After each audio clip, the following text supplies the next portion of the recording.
Assalamualaikum warahmatullahi wabarakatuh.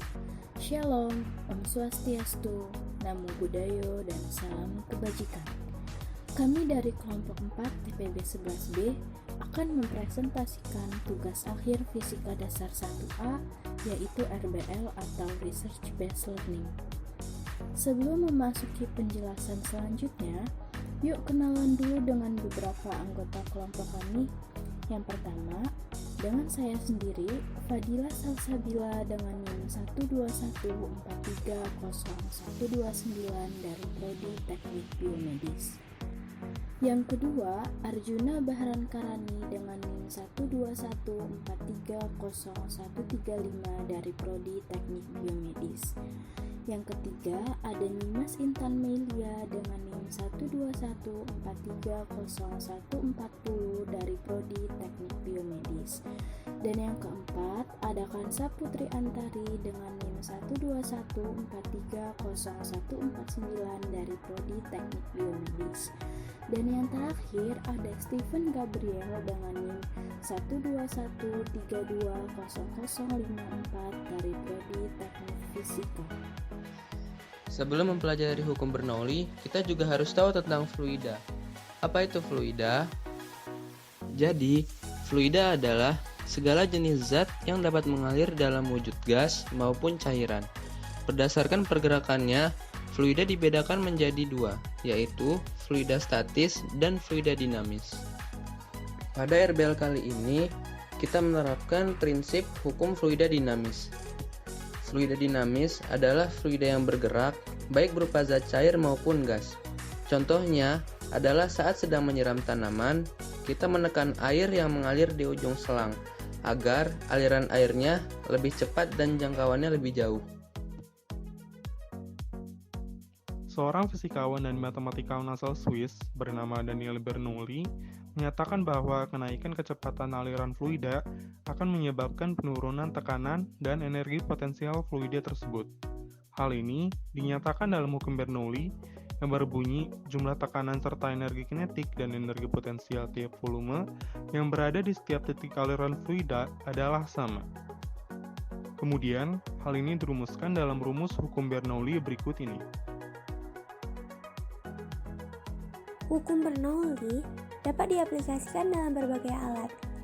Untuk mengukur kecepatan suatu aliran fluida, dapat digunakan alat yang disebut sebagai venturimeter.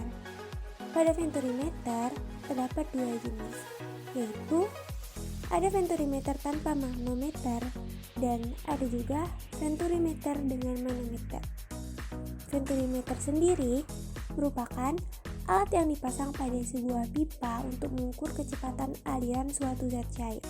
Sedangkan manometer merupakan istilah lain untuk menyebut tabung kitab. Untuk prinsip kerja venturimeter dengan manometer, yaitu saat aliran zat cair dalam pipa dengan massa jenis masuk ke dalam venturimeter, dorongan aliran fluida menghasilkan perubahan ketinggian cairan pada pipa U. Siapkan dua buah pipa dengan ukuran masing-masing 1 inch dan setengah inch. Pastikan pipa sudah dilubangi.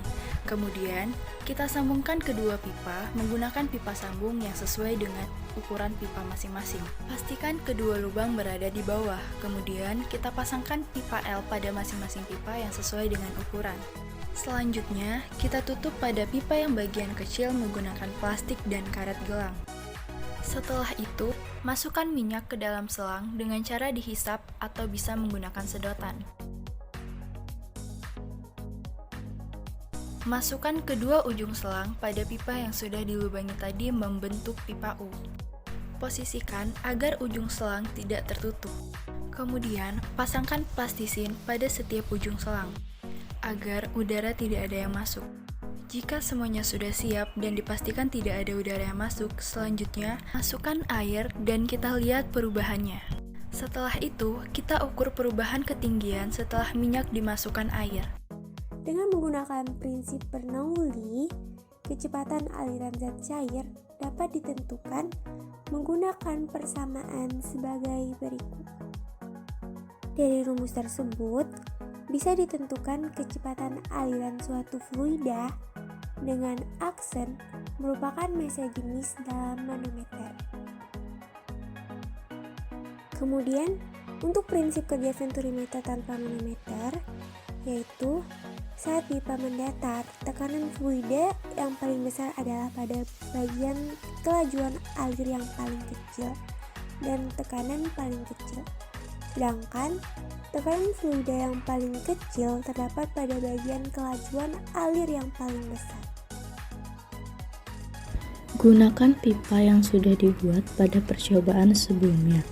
Kemudian tutup lubang pada pipa L setengah inch dengan plastik dan ikat dengan karet agar tidak ada udara yang masuk. Kemudian pasang selang pada tiap-tiap lubang dan tambahkan plastisin sebagai perekat agar tidak ada udara yang masuk. Kemudian tuangkan air dari pipa L1 inch, melihat perubahan ketinggian air pada selang. Dan yang terakhir, ukur ketinggian air yang ada di selang dan didapatkan hasil percobaannya. Maka dengan menggunakan prinsip Bernoulli, kecepatan aliran zat cair dapat ditentukan, yaitu menggunakan persamaan berikut. Selanjutnya, keunikan dan kelemahan. Keunikan pada pipa Venturi ini dapat digunakan di berbagai sektor, yaitu sektor industri dan sektor kesehatan.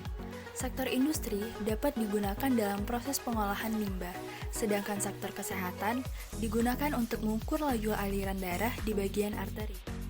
Kelemahan dari pipa venturimeter ini yang pertama, terlalu banyak menempati ruang karena tidak dapat digunakan pada pipa yang memiliki diameter kecil, dan pipa venturimeter memiliki harga yang tergolong mahal. Saran pengembangan alat. Yang pertama, alat dapat dibuat menggunakan pipa kaca bening supaya dapat melihat pergerakan fluida secara langsung. Yang kedua, menggunakan pipa ukur yang memiliki skala untuk mempermudah menghitung fluida. Dan yang terakhir, menggunakan wadah yang memiliki skala untuk lebih mudah menentukan volume. Sekian presentasi dari kelompok kami. Apabila ada kesalahan dan kekurangan, kami mohon maaf. Dan terima kasih. Wassalamualaikum warahmatullahi wabarakatuh.